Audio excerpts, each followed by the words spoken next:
Grįžtame į studiją, na ir šios savaitės rubrika Knyginėjimai trumpai mums atveria intriguojančias istorinės mūsų šalies sąmokslo teorijos, kurios iki šių dienų sukelia labai daug diskusijų ir aistrų. Pavyzdžiui, ar kada susimastėte, kaipgi sudrebėtų jūsų pasaulis visą gyvenimą nešantis tam tikrus įsitikinimus apie istorinę detalę, sužinojus, kad visa tai tėra mitas. Galbūt kai kurios istorijos gerokai sudėtingesnės nei mums diegia aplinkiniai. Tad apie visą tai rašytojo Simono Jezavitos knyga Didieji Lietuvos istorijos mitai, kviečianti pažvelgti į gerai žinomas istorijas iš naujo. Sveiki, Simonai. Labą dieną. Tai pasakokite, nuo kokios čia tokios istorinės detalės jums kažkaip tai gimė mintis detaliau, daugiau panagrinėti tą mūsų šalies istoriją, ar kažkoks buvo konkretus įvykis? Tai iš tikrųjų, gal daugiau mano toks gyvenimo kelias buvo, kad stojau į istoriją, bakalauro studijos, magistro studijos, vėliau doktorantūros studijos, daug metų studijų ir per daug metų ir darbo Kauno miesto muziejui, važinėjant po įvairius Lietuvos renginius ir bendraujant su žmonėm, ar ne?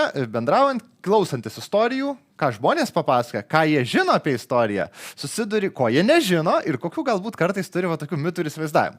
Ir per tą ilgą laiką man susiklijavo galvoje krūvelė tokia 14 temų, kurias aš ir stengiuosi pagvildenti, žiūrėdamas daugiau, nebūtinai, kad tai yra jau mitas, kurį reikia sugriauti ir čia tikrai visiškai neteisybė, bet kažkas bus ko gero išpūsta, kažkur tie aplinkiniai įvairūs ar ne, per ilgą laiką nusistovėjusios kažkokios normos, kurios galbūt iškreipia tikrai vaizdą ir bandžiau pagvildenti tas tokias mano galva, man užkliuvusias ar ne kaip istorikui temas, kurios atrodo, kad šiek tiek yra iškraipamos viešoje erdvėje arba ir privačioje, gal kažkur virtuvėse diskutuojant apie istoriją. Aš įsivaizduoju, jūs kaip istorikas esate per savo karjerą turėjęs nemažai tokių aršių diskusijų. Ar galima būtų apie vieną konkretų įvykį trumpai? Taip, tai iš tikrųjų, galim pasižiūrėti, kad ir 100 metų bus greitų metu, gruodžio mėnesį, proga nuo 26 metų perversmo Lietuvoje, kuris tikrai sukėlė daug aistrų. Ir būdavo nuo tų laikų įtvirtinta. Ar tai buvo privalu karininkams imtis perversmo, sugrąžinti į valdžią Antaną Smetoną, nes grėsė komunistų baisus perversmas.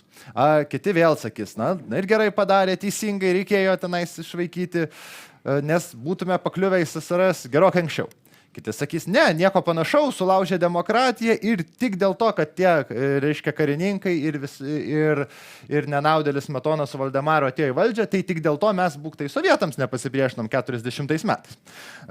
2 mitus net pasakiau, 2 vienas kitam prieštaraujančius, priklausant nuo žmogaus politinių įsitikinimų, pasaulėžiūros ir taip toliau.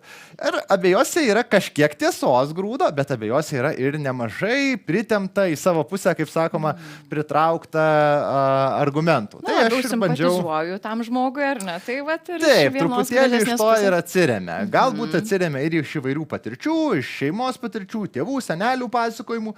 Taip pat iš tų istorikų, kurių tekstai žmogus yra susipažinęs, ar girdėjęs laidose kalbant, ar skaitęs kažkokį jų darbą, ilgesnę knygą, ar trumpesnį straipsnį.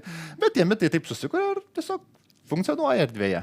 Bet ką pasakytumėte man, paprastam žmogui, kaip atskirti mitą nuo tikrovės, kai net atrodo skaitai skirtingus šaltinius ir pateikia visiškai savitas atskiras versijas?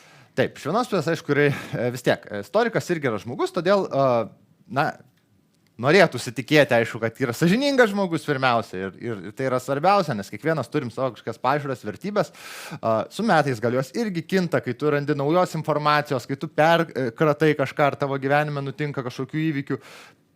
Šiek tiek labai gerai, kaip žmonės, kad mes tobulėjom ir perkartom karts nuo karto savo tą vertybinį kompasą. Iš kitos pusės vėlgi, tam tikri įsitikinimai, tam tikras mūsų charakterio savybės mums brangus ir mes jų lengvai ranka netiduodam. Tai gerai, kai tas atsispindi ir gal kartais žmogus ir neslepia vienokios ar kitokios pozicijos, bet kaip sąžiningai parodo, kad yra ir kita nuomonė ir bando kovoti argumentais. Tai aš sakyčiau, kuo žmogus labiau gilinasi Na, lengvo atsakymą dėja ir neduosiu. Vis tiek reikia gilintis, reikia matyti keletą skirtingų perspektyvų ir tada atsiranda tas kritinis mąstymas, kas labai sveikintina ir žmogus pradeda truputį labiau jausti, kad na, kažkur tiesa gal čia slypi per vidurį kažkur, kad tarptų skambių šūksnių į visas pusės galima išvelgti kažkokius niuansus, kurių gyvenimas gi spalvotas, kartais nemažai yra ir istorija.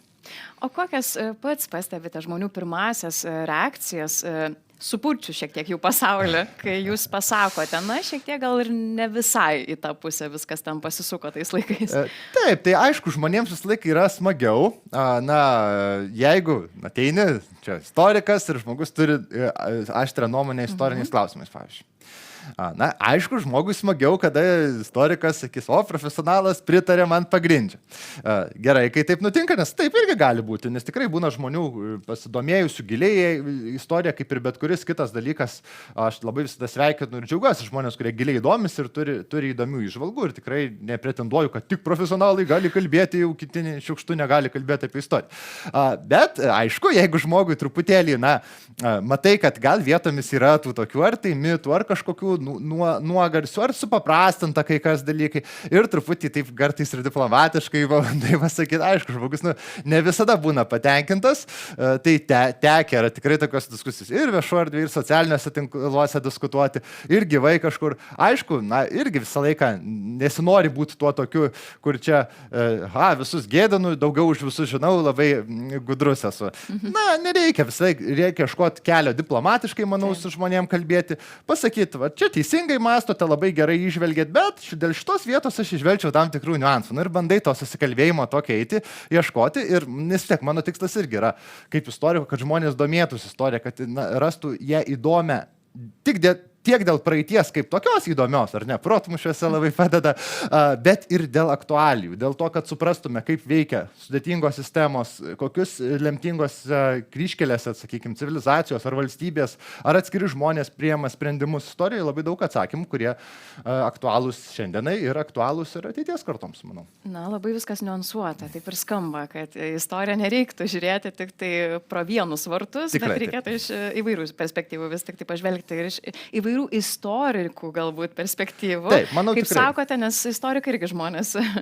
Ir kalbant apie tą tokį paprastumą, kodėl vis tik tai istoriniai mitai rodos, kad taip lengvai ir greitai prigyja žmonių sąmonėje ir ilgam išlieka? Na, irgi atsižvelgime į mūsų regioną, ypatingai dar specifiką. Lietuva tose sudėtingoje geopolitinėje zonoje, iškentėjusi okupacijų, iškentėjusi daugybę neramumų. Kelis kartus buvome pradę nepriklausomybę. Grėsmių daug turėjome per visą savo ilgą istoriją.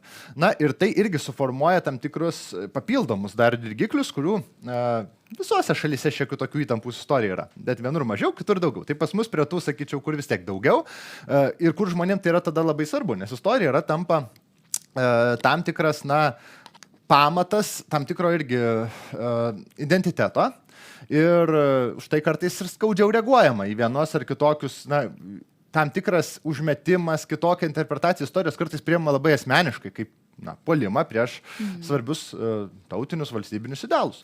Tai, sakyčiau, dar tas faktorius, jį reikia visą laiką matyti irgi. Aha. O yra tokių mitų, kuriuos visuomenė kažkaip priima, na, visiškai be jokio kritinio vertinimo? Na, be jokio, gal nesakyčiau, kad taip tiesiog kartais irgi priklauso. Na, irgi nesakyčiau, kad mūsų visuomenė yra visiškai jau dabar vienalytė, nes informacijos kiekiai yra milžiniški, nuo socialinių tinklų iki štai ar ne laidų profesionalių ir galima tikrai su daug ko susipažinti. Tai visada galbūt, aš sakyčiau, kur pagrindinis dalykas, šitoj mūsų socialinių tinklų epochai greitai besikeičiančios informacijos, žmonės lengviau įsidirgina ir lengviau susikristalizuoja į kažkokias dvi priešingas stovyklas. Ir tada gal kartais nemato tų tokių niuansų, nes daug lengviau atsistoti į vieną ar kitą flangą ir tarsi, na, veikti kaip tokiose, kaip tam tikrose ideologiniuose ginčiuose. Na, kultūriniai karai, kaip kartais sakoma, yra. Ir istorija neišvengiamai tampa jų irgi auka, tai aš nesakyčiau, kad visą laiką, kad nenorėčiau išskirti kažkokio vieno konkretaus mito, kad jau čia visi klysta, bet tiesiog gal daugiau kai žmogus įstoja į vieną ar kitą stovyklą, tą kultūrinių karų, kartais ir nesąmoningai, kartais ir nenori, šiek tiek tiesa visą laiką nukenčia, kaip sakydavo dar senovės romėnai, ir ne, kada jau pradeda karo varpai gausti, tai mūzos šiek tiek prityla. Tai apie tą tiesą, kaip jums pačiam sekėsi eiti jos link ir kaip atrodė visas rašymo procesas? O taip, tai iš tikrųjų irgi, manau, daugelis temų, kurias čia gvildenau, tai yra tikrai mano nebuvo staigiai pačiupta ir parašyta, o kaupėsi per ilgą laiką, išgyventa, apmąstyta buvo tų įvairių diskusijų metu, na ir tada, manau, rašymo procese jau kai jau prisiruošė kritinė masė, aišku, kažkiek pasinaudojau ir ankstesniais savo tekstais rašytais, ypač tais, kurie rašyti, publicistiniai straipsniai, panašus, kai kapas kaip tik iš stalčiaus, kas nebuvo išpublikuota, kas liko tuo metu kažkur pastumta į šoną, buvo labai įdomu, bet gal netiko prie vienos ar kitos temos ir gavau labai gerai grįžti.